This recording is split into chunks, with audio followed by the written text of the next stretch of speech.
Start. Mr. Chairman, Sir, I deem it a privilege to speak on this motion of thanks moved by my friend. Stop. It is but natural that the President should have dealt at length on the very hopeful economic situation and the economic scene that is there in our country. Stop. India is certainly, as the President has put it, emerging from the rust period of economic crisis and on the road to economic recovery. Stop.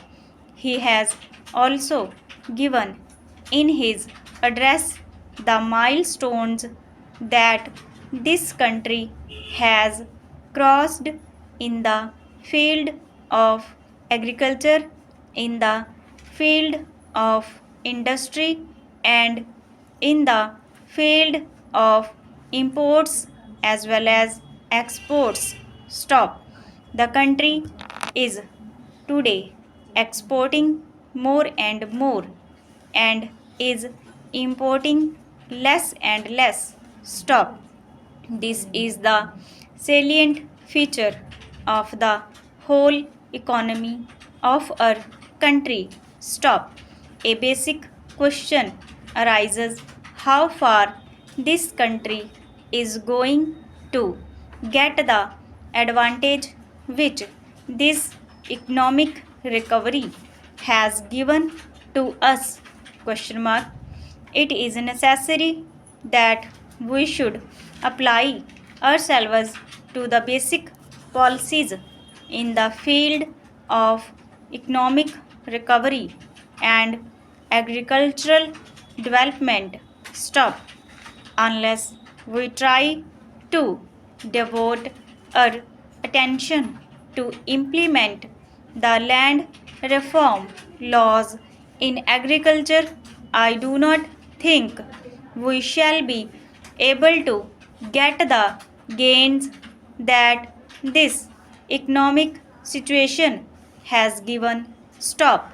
In the field of food problem also, a stage has come when it is desirable for this country to adopt a national food budget.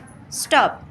For industrial development, it is desirable that we should lay more and more emphasis on public sector development rather than on the private sector. Stop.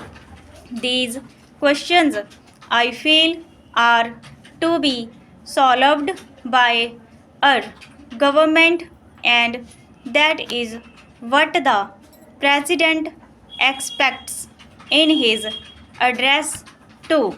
Stop. More than all this, what I consider as a very welcome feature of the presidential address is the announcement about the beginning of the fourth plan as such. Stop. Up till now, we have been having plans, and there was a feeling in this country that we may not have any plan at all, that there may be a total holiday as such. Stop. This feeling that there will be a plan holiday has been removed by the very statement of the Honorable President. Stop.